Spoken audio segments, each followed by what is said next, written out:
Hello everyone, Radhe Radhe, and here I am going to start the autobiography of mister Gandhi. इसमें हम cover करेंगे गांधी के most of the portions जो भी required हैं या नीडेड हैं, बहुत इंपॉर्टेंट होते हैं। ये जो गांधी की ऑटोबायोग्राफी है वो टोटल एक ब्रीफ इंट्रोडक्शन दे रहा हूँ, टोटल 4 पार्ट्स में डिवाइडेड है। पहले पार्ट में उनका बर्थ वगैरह को रिलेटेड है, दूसरे में वो कई लोगों से मिलते हैं, वो सब है, और जब वो जाते हैं इंग्लैंड वगैरह ये है। फिर जब तीसरे पार्ट में उनका साउथ अफ्रीका के लिए है, और जो चौथा पार्ट है वो मोस्टली कवर अप करता है इंडिया में उन्होंने जो टाइम बिताया है वो। सबसे पहले इनका अगर ब्रीफ इंट्रोडक्शन देखें तो आप सभी को पता है 1869 ऑन 2 अक्टूबर बर्थ हुआ इनका। और पेरेंटेज की बात करो तो इनकी शादी जो थी वो थोड़ी जल्दी हो गई थी, at the age of 13 I think so. ठीक है, तो इनकी शादी थोड़ी जल्दी हो गई थी। चाइल्डहुड इनका ज़्यादा ये पढ़ने में इतने ज़्यादा बेस्ट थे नहीं, थोड़े शर्मीले टाइप के थे अपने चाइल्डहुड के टाइम पर भी। ये लिखते भी हैं अपनी ऑटोबायोग्राफी में, इंग्लिश में है, मैं वो पूरा पैरा पढ़ रहा हूँ फिर आपको बताता हूँ। लिखते हैं, I have been about 7 when my father left Porbandar for Rajkot to become a member of Rajasthani court. There I was put into a primary school and I can well recollect those days, including the names and other particulars of the teachers who taught me. As at Porbandar, so here there is hardly anything to note about my studies. I could only have been a mediocre student. From this school I went to the suburban school, and thanks to the high school having already reached my 12th year, I do not remember having ever told a lie during this short period, either to my teachers or to my schoolmates. I used to be very shy and avoided all company. My books and my lessons were my sole companions. To be at school at the stroke of the hour and to run back home as soon as the school closed. That was my daily habit. I literally ran back because I could not fear to talk to anybody. I was even afraid lest anyone should poke fun at me. Yes. ठीक है, तो इसमें इन्होंने जो childhood में अपना paragraph लिखा उसमें ये लिख रहे हैं कि जब मैं 7 साल का था तो मेरे जो पिता थे पोरबंदर से, जहाँ इनका जन्म हुआ था, वहाँ से राजकोट की तरफ चले गए, राजकोट रहने लग गए। तो जब ये राजकोट पहुँचे तो वहाँ एक छोटे से स्कूल में इनका दाखिला हुआ। इनको अच्छे से नाम वगैरह याद हैं थोड़े बहुत टीचर्स के जिन्होंने इनको पढ़ाया था। फिर ये निकल गए थे उस स्कूल से और दूसरे स्कूल में पहुँचे। जैसा कि मैं बताया ये बहुत शाई थे, मतलब शर्माते बहुत थे, इनके अक्सर दोस्त नहीं बनते थे। और बात करो तो ये इनकी जो डेली हैबिट में ये था कि जैसे स्कूल की बेल बजती थी ये स्कूल से सीधा भागने का जल्दी रहता था, क्योंकि पहला रीज़न ये था इनका कोई दोस्त नहीं था। तो ये एकदम घर की तरफ भागते थे सीधा, जैसे ही छुट्टी होती थी स्कूल की वैसे ही। फिर अपना ये चाइल्ड मैरिज का मेंशन करते हैं। एक पैराग्राफ पढ़ रहा हूँ फिर उसको आपको एक्सप्लेन करूँगा। वो पैराग्राफ ये है, much as I wish that I had not to write this chapter, I know that I shall have to swallow many such bitter draughts in the course of this narrative, and I cannot do otherwise if I claim to be a worshipper of truth. It is my painful duty to have to record here my marriage at the age of 13, as I see the youngsters of the same age about me who are under my care and think of my own marriage. I am inclined to pity myself and to congratulate them on having escaped my lot. I can see no moral argument in support of such a preposterously early marriage. तो गांधी जी यहाँ लिख रहे हैं कि जैसा कि पता है सभी लोग को कि उनकी शादी एट द एज ऑफ 13 हो गई थी। वो कह रहे हैं कि मैं चाहूँ तो ये चैप्टर अवॉइड भी कर सकता हूँ, ना लिखूँ, लेकिन मैं कुछ भी छिपाना नहीं चाहता, क्योंकि मैंने स्कूल टाइम से ही, वो कह रहे हैं मुझे याद नहीं कि मैंने कभी भी झूठ बोला हो, तो इतना बड़ा झूठ कैसे मैं बोल सकता हूँ कि ये चैप्टर ना लिखूँ। तो वो कह रहे कि जिन बच्चों के साथ आज मैं रह रहा हूँ वो 13-14 साल के हैं और इसी उम्र में मेरी शादी हो गई थी, तो ये कितनी अजीब बात है। फिर आगे वो एक बहुत बड़ा इंसिडेंट ये लिखते हैं कि उनको पता तक नहीं था उस एज में कि शादी होता है क्या है, इसमें करना क्या है, आफ्टर मैरिज क्यों होती है शादी, कुछ नहीं मालूम था।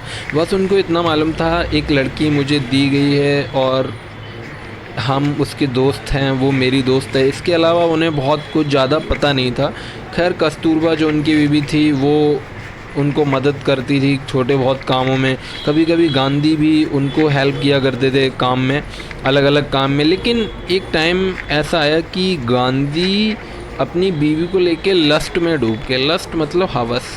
गांधी जब भी बीवी को अपने देखते थे तो उनको बस यही लगता था कि अब बस सेक्स करो। Sex is the main priority at that time for the Gandhi. तो गांधी इतने ज़्यादा हवस में डूब गए कि उन्होंने ये मेंशन खुद किया है कि जब उनके फादर बहुत बीमार थे, तो जिस टाइम पर वो बीमार थे इनके फादर, तो ये मेंशन करते हैं कि मैं उनके पैर दबा रहा था रात के टाइम पे, लगभग 10-11 बज गए, 10-11 बजे उनके पैर दबा रहा था। तो फिर अचानक से उनके चाचा जो थे गांधी के, वो आए।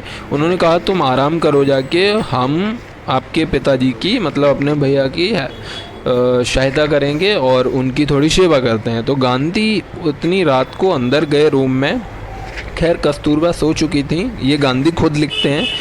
और कस्तूरबा उस टाइम आई थिंक ये लिख रहे हैं कि 6 महीने की प्रेग्नेंट लेडी हैं।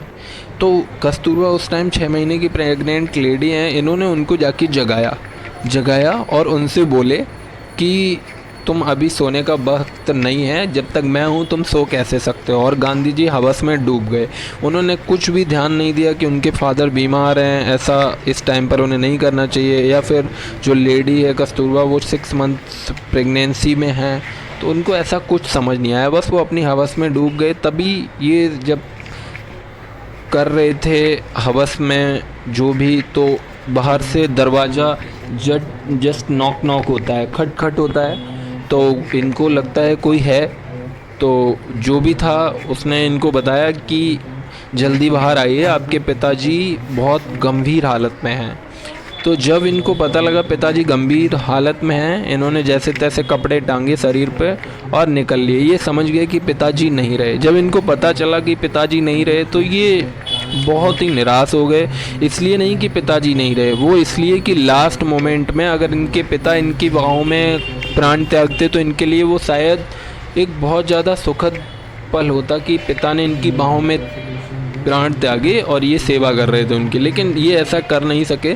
तो ये कहते हैं कि ये मेरे से बहुत बड़ा पाप हो गया और लस्ट इनके मुंह लग चुकी थी। उस लस्ट या हवस को भगाने के लिए इन्होंने बाद में बहुत ज़्यादा सेल्फ रिस्ट्रिक्टिव मेजर्स भी लिए, जिसको ये सत्याग्रह कहते थे। डाइट में भी बहुत फोकस किया, बाद में ब्रह्मचर्य भी अपनाया, लेकिन इस टाइम पर ये जो मेंशन कर रहे हैं इवेंट, ये बहुत बड़ी बात है। गांधी आगे एक और मोमेंट लिखते हैं। वो कहते हैं कि एट द टाइम जब ये 10th क्लास में थे लगभग, तो चोरी वगैरह ये सब चीज़ें इनके जहन में कभी आई ही नहीं, ठीक है। लेकिन फिर भी इन्होंने जो भी अपने माता पिता से छिप के किया, इसको इन्होंने as a stealing and atonement, stealing means चोरी और अटॉनमेंट मीन्स प्रायश्चित, तो एज ए इस चैप्टर के रूप में मेंशन किया। ये आगे उसमें लिखते हैं कि जब ये 10th में थे उसी टाइम पर इनको ऐसे दोस्तों की संगत लग गई कि उनके साथ ये चुपके चोरी से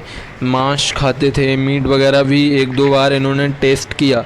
ये इसलिए क्योंकि इनके दोस्त इनसे कहते थे कि तुम कमज़ोर हो, उसका एक रीज़न यही है कि तुम मांस नहीं खाते हो, बीफ नहीं खाते। तो गांधी ने कहा ऐसा कुछ नहीं है, लेकिन गांधी उनको अपोज नहीं कर पाया और उन्हीं के साथ मिल गए। ये चीज़ गांधी को बहुत ही ज़्यादा उस टाइम पर ऑकवर्ड फील हुई। खैर गांधी इसमें और ज़्यादा डूबते ही गए। कभी कभी चोरी छिपे दूर दराज जहाँ कुछ भी रेस्टोरेंट हुआ करता था वहाँ जाकर खाते थे। स्पेशली इनके फ्रेंड्स इनको हेल्प करते थे, सिगरेट गांजा बीड़ी ये सब भी इन्होंने लेने का सोचा विद द फ्रेंड्स हेल्प, लेकिन ये उससे में कहीं ना कहीं तक मिल चुके थे या मिली भगत इनकी थी उन सब कामों में। खैर उसको भी इन्होंने छोड़ दिया। लेकिन एक जो बड़ा इंसिडेंट ये मेंशन कर रहे हैं कि एक बार मेरा जो दोस्त है, इनका गांधी का दोस्त, वो इनको एक बार ले जाके एक वेश्या के पास, मतलब प्रोस्टिट्यूट के पास ले जाकर बिठा देता है और गांधी को हिम्मत नहीं पड़ती है कि वो कुछ करें एट द मोमेंट, वो क्या करें क्या नहीं। तो गांधी जी वहाँ शर्म से जाते तो हैं, शर्मा कर बैठे रहते हैं, लेकिन जो प्रॉस्टिट्यूट होती है, वेश्या होती है, वो गांधी जी को गाली गलौज दे के वहाँ से रवाना कर देती है, भगा देती थी। वो रीज़न भगाने का ये है कि Gandhi ji as a prostitute के सामने पेश थे, तो उनको क्या करना था पता था, लेकिन शर्म के मारे वो कुछ ना बोल सके ना कुछ कह सके, और उनको इस बात का बहुत पछतावा हुआ कि मैं ऐसी संगत में हूँ और मुझे ऐसा नहीं करना चाहिए। खैर, ये सब गांधी के मन में एकदम हिलोरे ले रहा था कि ये मैंने गलत किया है, लेकिन इससे बचने के लिए गांधी कर भी क्या सकते थे। गांधी को लगा कि मैंने बहुत बड़ा पाप कर दिया है, अब इससे अगर बचना है तो उसका बस एक ही तरीका है। वो तरीका ये है कि मुझको वो मोमेंट फेस करना ही होगा, इसको किसी ना किसी के सामने रिवील करना चाहिए। तो गांधी अपने फादर के पास गए और फादर से जाके बोल दिया कि मैंने ये पाप किया है।